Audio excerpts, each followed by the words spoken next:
Box of John నుంచి ఇది నా దేవుడు ఒక ప్రత్యేకమైన వాగ్దానాన్ని మీకు అనుగ్రహిస్తున్నాడు. 1 రాజులు 17వ అధ్యాయము 14-15 వచనము. భూమి మీద యెహోవా వర్షం కురిపించే వరకు ఆ తొట్టిలో ఉన్న పిండి తక్కువ కాదు, బుడ్డిలో నూనె అయిపోయేదని ఇశ్రాయేలీయుల దేవుడైన యెహోవా సెలవిచ్చి ఉన్నాడు అనెను.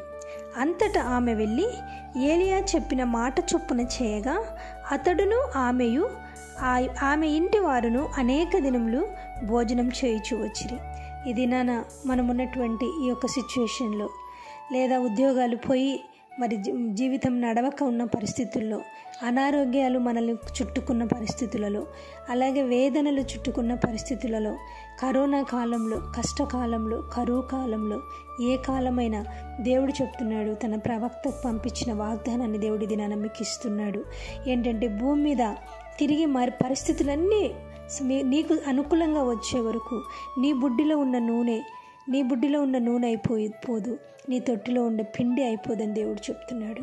కాబట్టి మనకి ఏది కూడా తక్కువ చేయని దేవుడు మనకున్నాడని, ఆయన మాట ఇచ్చి దాన్ని నెరవేరుస్తాడని మీరు జ్ఞాపకం చేసుకొని మీరు సంతోషంగా ఉండండి. ఎందుకు అంటే దేవుడు తన మాటను నెరవేర్చే దేవుడు. కాబట్టి దేవుని కొరకు అందులో నుంచి నువ్వు ఏమైనా ఇవ్వగలిగితే ఇంకా సంతోషం. ఎందుకంటే దేవుడు ఆమెకు కూడా అదే చెప్పాడు.